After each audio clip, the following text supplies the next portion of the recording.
Hello everyone, SS here and Pocket Tech. I'm back again with another video. Last night Apple వాళ్ళు iPhone 17 series తో పాటు మనకి iOS 26 RC version కూడా release చేశారు. RC అంటే release candidate, అంటే official version release చేసే ముందు రిలీజ్ క్యాండిడేట్ అనేది రిలీజ్ అవుతుంది. అంతేకాకుండా చాలా మంది సబ్స్క్రైబర్స్ మనకి అఫీషియల్ వర్షన్ ఎప్పుడు వస్తుంది అండ్ ఆల్సో పబ్లిక్ డెవలపర్ బేటా నుంచి అఫీషియల్ వర్షన్ కి ఎలా చేంజ్ చేసుకోవాలని చెప్పి కూడా కొన్ని క్వశ్చన్స్ అయితే అడుగుతున్నారు. ఇవన్నీ ఈ వీడియోలో అయితే మీకు ఎక్స్ప్లెయిన్ చేయబోతున్నాను. So let's get started.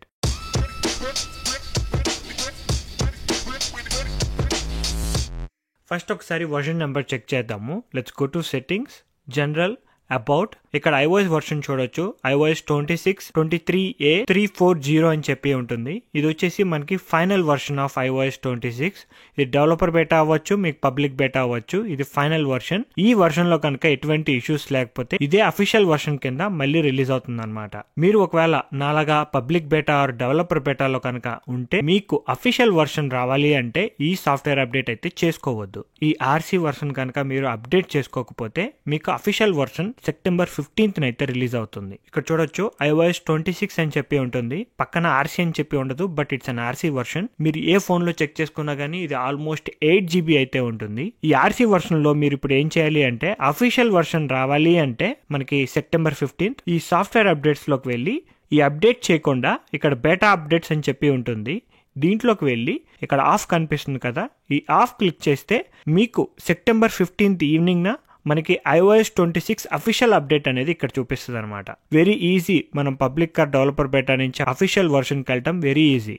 లేదు నా ఆటోమేటిక్ అప్డేట్స్ అనేవి ఆన్ లో ఉన్నాయి, సాఫ్ట్వేర్ అప్డేట్ అనేది ఆటోమేటిక్ గా జరిగిపోయింది అని అనుకుంటే, ఒకవేళ ఇన్ కేస్ అన్ఫార్చునేట్లీ మీకు సాఫ్ట్వేర్ అప్డేట్ కనుక RC వర్షన్ ఇన్స్టాల్ చేసుకుంటే no need to worry. September 15th మీకు అప్డేట్ రాదు, కానీ ఇదే ఫైనల్ వర్షన్ అనమాట. ఇప్పుడు ఏం చేస్తారంటే ఒకవేళ ఇన్స్టాల్ చేసుకున్న తర్వాత బేటా అప్డేట్స్ అని ఉంటుంది కదా, ఇప్పటికన్నా ఆఫ్ చేసుకోండి. మీరు ఇది ఇప్పటికి ఆఫ్ చేసుకున్నా సరే మనకి నెక్స్ట్ వచ్చే అఫీషియల్ వర్షన్ ఇక్కడ చూపిస్తుంది.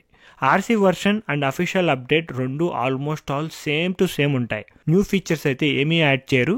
ఏమైనా ఇష్యూస్ ఉంటే మళ్ళీ ఇంకొక RC2 వర్షన్ రిలీజ్ చేసి అప్పుడు అఫీషియల్ వర్షన్ రిలీజ్ చేస్తారు. మీరు RC వర్షన్ ఇన్స్టాల్ చేసుకున్న తర్వాత కూడా ఈ బేటా అప్డేట్స్ని టర్న్ ఆఫ్ చేసుకోవచ్చు. సో దట్ మీకు నెక్స్ట్ అప్డేట్ అనేది ఇక్కడ చూపిస్తుంది. ఆల్రెడీ మనకి రూమర్స్ ప్రకారంగా చూసుకుంటే సెప్టెంబర్ 15th ఈవినింగ్ కి మనకి iOS 26 అఫీషియల్ అప్డేట్ వస్తుంది. అదే వీక్ లో మనకి iOS 26.0.1 అప్డేట్ కూడా వచ్చే ఛాన్స్ ఉంటుంది. లేదు అంటే iOS 26.1 అప్డేట్ కూడా వస్తుంది అనమాట. This is how you change from public beta or developer beta to official updates అనమాట. Very easy. Just turn the beta updates off. చాలా మందికి స్టోరేజ్ మీద డౌట్స్ ఉన్నాయి. సో iOS 26 అనేది ఎంత GB ఆక్యుపై చేస్తుంది అని చెప్పి let's check it. IPhone storage లోకి వెళ్తే కిందకి స్క్రోల్ చేసామనుకోండి, ఇక్కడ చూడొచ్చు మనకి iOS 20 GB అయితే ఉంది. సిస్టమ్ డేటా వచ్చేసి 500 MB మాత్రమే ఉంది. సో మీకు iOS 26 వచ్చేసి ఎంత కాదన్నా 15 to 20 GB మాత్రమే ఆక్యుపై అవుతుంది. సో మనకి iOS 26 అనేది iOS 18 ని రీప్లేస్ చేస్తుంది.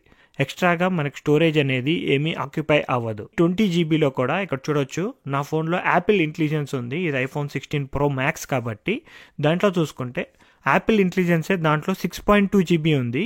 iOS update iOS 26 actual update వచ్చేసి జస్ట్ 13.7 GB మాత్రమే ఉంది. మనకి iOS 26 RC వర్షన్లో ఫస్ట్ వచ్చిన న్యూ ఫీచర్ ఏంటి అంటే మనకి హెల్త్ యాప్లో మీరు హెల్త్ యాప్లోకి వెళ్తే ఇక్కడ ఫస్ట్ చూడొచ్చు స్లీప్ స్కోర్. స్లీప్ ట్రాకింగ్ లో మనకి స్లీప్ స్కోర్ అనేది చూపిస్తుంది. సో నిన్న లాంచ్ ఈవెంట్ లో చూసారు కదా, Apple watch series 11, Apple watch SE 3 and ultra 3లో మనకి స్లీప్ స్కోర్ అని చెప్పి ఒక న్యూ ఫీచర్ని యాడ్ చేశారు. సో ఆ స్లీప్ స్కోర్ అనేది ఓన్లీ సిరీస్ 11కే పనిచేయటం కాదు, మనకి యాపిల్ వాచ్ అల్ట్రా 1 కూడా పనిచేస్తుంది. సిరీస్ 6 ఆర్ లేటర్ అన్ని మోడల్స్ కి మనకి స్లీప్ స్కోర్ పనిచేస్తుంది, including second generation Apple watch SE.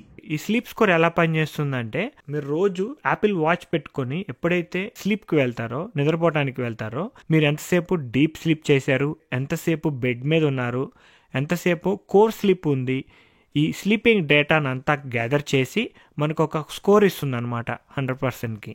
నాకైతే 80% చూపిస్తుంది. మీరు ఆ స్లీప్ స్కోర్ మీద క్లిక్ చేసినప్పుడు ఆ డేటా అనేది మీరు చూసుకోవచ్చు. Monthly data, 6 months of data. Last few ఇయర్స్గా యాపిల్ వాచ్ యూస్ చేస్తున్నాను. హెల్త్ యాప్లో నా స్లీప్ డేటా మొత్తం ఉంది.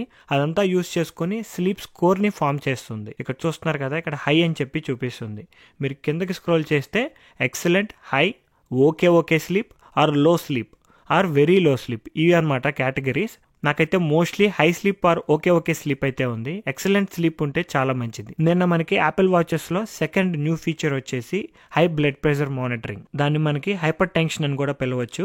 మనకి హైపర్ టెన్షన్ ఫీచర్ కూడా not only for series 11 but also series 9 and series 10 and ultra 2 ఈ వాచెస్ అన్నిటికీ సపోర్ట్ చేస్తుంది. జస్ట్ మీరు హెల్త్ యాప్ లోకి వెళ్ళి ఇక్కడ హైపర్ టెన్షన్ అని చెప్పి టైప్ చేయాలి. ఇక్కడ చూస్తున్నారు కదా హైపర్ టెన్షన్ నోటిఫికేషన్స్. ఇక్కడ నుంచి మీరు మీ హైపర్ టెన్షన్ ఇన్ఫర్మేషన్ ని గ్యాదర్ చేసుకోవచ్చు. అండ్ ఆల్సో మీరు వాచ్ యాప్ లోకి వెళ్తే నిన్న సిరీస్ 11 లో న్యూ వాచ్ ఫేసెస్ ని చూపించారు కదా, చాలా వెరైటీగా ఉన్నాయి. ఆ వాచ్ ఫేసెస్ అన్ని ఆల్రెడీ మనకి ప్రీవియస్ యాపిల్ వాచెస్ కూడా యూస్ చేసుకోవచ్చు. ఇక్కడ ఫేస్ గ్యాలరీలోకి వెళ్తే న్యూ వాచ్ ఫేసెస్ అని చెప్పి ఉంటాయి. దీంట్లోకి వెళ్తే నిన్న రిలీజ్ చేసిన లేటెస్ట్ యాపిల్ వాచ్ ఫేసెస్ అన్ని మీకు ఇక్కడ కనిపిస్తాయి. ఇవి కూడా మీరు సిరీస్ 11 కే కాదు ఏ వాచ్ కైనా యూస్ చేసుకోవచ్చు. ఫర్ ఎగ్జాంపుల్ ఈ వే పాయింట్ ఉంది కదా, దీని అయితే నేను ఇప్పుడు నా యాపిల్ వాచ్ అల్ట్రా 1 కి అయితే అటాచ్ చేయబోతున్నాను. వే ఫామ్ లోకి వెళ్ళి యాడ్ క్లిక్ చేస్తున్నాను. అది వచ్చేసి ఇక్కడ చూడొచ్చు ఆల్రెడీ వాచ్ కి యాడ్ అయిపోయింది. నిన్న సిరీస్ 11 కి రిలీజ్ చేసిన new watch face already use చేసేసుకోవచ్చు కూడా.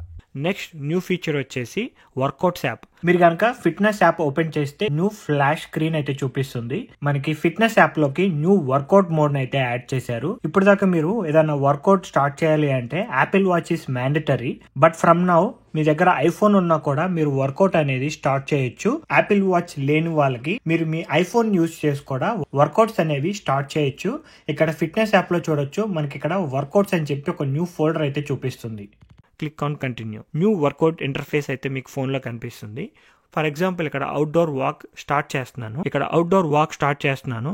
ఇక్కడ మీరు ఇంటర్ఫేస్ చూడొచ్చు. యాపిల్ వాచ్లో చూసినట్టు ఉంటుంది, కాకపోతే ఐఫోన్లో మీకు మొత్తం జూమ్ అయిపోయి పెద్దగా కనిపిస్తుంది అనమాట. సో మనకైతే యాపిల్ వాచ్ నుంచి ఈ వర్కౌట్ ఇంటర్ఫేస్ అయితే ఐఫోన్లోకి ఇంప్లిమెంట్ చేశారు. ఇక్కడ నేను పాస్ క్లిక్ చేస్తే చూడొచ్చు ఎంత పెద్దగా కనిపిస్తున్నాయో. సేమ్ లైక్ మనకి యాపిల్ వాచ్లో ఉన్నట్టే ఉంటుంది, కాకపోతే ఐఫోన్ స్క్రీన్ మీద ఇంకా పెద్దగా కనిపిస్తుంది. ఈ వర్కౌట్స్ అన్ని మనకి ఐఫోన్లో కూడా పనిచేస్తాయి ఇప్పటి నుంచి. ఇక్కడ 3 థింగ్స్ జరుగుతాయి. ఒకేసారి మ్యూజిక్ వినొచ్చు, వర్కౌట్ బడీని యాక్టివేట్ చేసుకోవచ్చు, వాచ్ OS 26 నుంచి వస్తుంది అది, లేదంటే మీ గోల్స్ని చెక్ చేయొచ్చు. ఇక్కడ చూస్తున్నారు కదా music and media, workout buddy and also మన గోల్స్. నెక్స్ట్ న్యూ ఫీచర్ వచ్చేసి మనకి హోమ్ స్క్రీన్ మీద మనకి ఐఫోన్ 17 Pro సిరీస్ నుంచి న్యూ కలర్స్ అయితే తీసుకొచ్చారు. సో ఈ న్యూ కలర్స్ కి తగ్గట్టుగా న్యూ హోమ్ స్క్రీన్ ఇంటర్ఫేస్ కూడా ఉంటుంది. మీరు కనుక హోమ్ స్క్రీన్ మీద లాంగ్ ప్రెస్ చేసి హోల్డ్ చేస్తే ఇక్కడ ఎడిట్ బటన్ వస్తుంది. దీంట్లో కస్టమైజ్లోకి వెళ్తే ఇక్కడ టింట్ ఆప్షన్ ఉంది కదా, అది క్లిక్ చేస్తే మీకు ఇక్కడ 2 న్యూ ఫీచర్స్ అయితే కనిపిస్తాయి. ఇక్కడ కేస్ అని చెప్పి కనిపిస్తుంది. దాని మీదకి క్లిక్ చేశారనుకోండి మీ ఫోన్ కేసుని తగ్గట్టు మీ హోమ్ మీద ఉన్న ఐకాన్ థీమ్ అనేది చేంజ్ అయిపోతుంది. ఇన్ కేస్ మీరు ఏదన్నా కేస్ వేసారనుకోండి, యాపిల్ వాళ్ళ దగ్గర నుంచి పర్చేస్ చేసిన యాపిల్ కేస్ కనుక వేస్తే దాంట్లో NFC ఉంటుంది. దాని ద్వారా మీ కేస్ కలర్ కూడా మీ ఐకాన్స్ని మ్యాచ్ చేస్తుంది. నా ఫోన్ అనేది బ్లాక్, నేను ఒక ఎల్లో కలర్ కేస్ యాపిల్ వాళ్ళ దగ్గర నుంచి పర్చేస్ చేసి యూజ్ చేశాను అనుకోండి ఫోన్ మీద, ఈ ఐకాన్స్ అన్ని ఎల్లో కలర్లోకి మారిపోతాయి ఆటోమేటిక్గా. యాపిల్ వాళ్ళ కేసెస్లో NFC ఫీచర్ ఉంటుంది, అది మన ఫోన్కి డిటెక్ట్ అవుతుంది. దాని ద్వారా ఆ కేస్ కలర్ ఏంటి అనేది ఇక్కడ మనకి చూపిస్తుంది. అండ్ ఇంకొక న్యూ ఫీచర్ ఏంటి అంటే నిన్న ఎయిర్పాడ్స్ Pro 3లో లైవ్ ట్రాన్స్లేషన్ ఫీచర్ ఉంది కదా, అది కూడా మనకి ఎయిర్పాడ్స్ Pro 3కి మాత్రమే పనిచేయదు, ఎయిర్పాడ్స్ Pro 2 కూడా యూస్ చేసుకోవచ్చు. అండ్ ఆల్సో ఎయిర్పాడ్ 4 ఉంది కదా లాస్ట్ ఇయర్ రిలీజ్ చేశారు, AirPods 4 with active noise cancellation లో కూడా యూజ్ అవుతుంది. సో లైవ్ ట్రాన్స్లేషన్ అనేది not only for AirPods Pro 3, AirPods Pro 2లో అండ్ ఎయిర్పాడ్స్ 4లో కూడా యూజ్ చేసుకోవచ్చు. ఇవైతే మనకి RC వర్షన్ లో వచ్చిన లేటెస్ట్ ఫీచర్స్. ఒకసారి ఇప్పుడు బ్యాటరీ హెల్త్ చెక్ చేద్దాము. బ్యాటరీ హెల్త్ ఇక్కడ చూడొచ్చు. ఈ అప్డేట్ తర్వాత నాది 1% అయితే రెడ్యూస్ అయింది. నాది యాక్చువల్లీ 96% లో ఉండాలి, 95% అయితే పడిపోయింది. అండ్ సైకిల్ కౌంట్ వచ్చేసి 311. నేనైతే నవంబర్ నుంచి యూజ్ చేస్తున్నాను. ఈ బేటా వర్షన్స్ ని ఇన్స్టాల్ చేసిన తర్వాత 5% ఆఫ్ బ్యాటరీ హెల్త్ అనేది పోగొట్టుకున్నాను. ప్రీవియస్లీ నాది iOS 18లో ఉన్నప్పుడు మోర్ దెన్ ఏ డే యూసేజ్ వచ్చేది. ఇప్పుడు అటు ఇటుగా ఒక రోజు వస్తుంది, మధ్యలో రోజుకి 2 సార్లు కూడా చార్జ్ చేయాల్సిన అవసరం అయితే వచ్చేది. అఫీషియల్ వర్షన్ రిలీజ్ అయిన తర్వాత ఎలా ఉంటుందో చెక్ చేసి చూడాలి. నిన్న చూస్తున్నారు కదా 2 times చార్జ్ చేశాను. సాఫ్ట్వేర్ అయితే చాలా స్టేబుల్ గా ఉంది, నాకైతే ఎటువంటి ఇష్యూస్ అయితే కనిపించట్లేదు. So that's it for this video. మీకు కనుక ఏదైనా క్వశ్చన్స్ ఉంటే let me know in the comment section below. మీకు కనుక ఈ వీడియో నచ్చినట్టయితే ప్లీజ్ లైక్, షేర్. అలానే ఇలాంటి మరిన్ని వీడియోస్ చూడాలి అనుకుంటే please subscribe to Pocket Tech.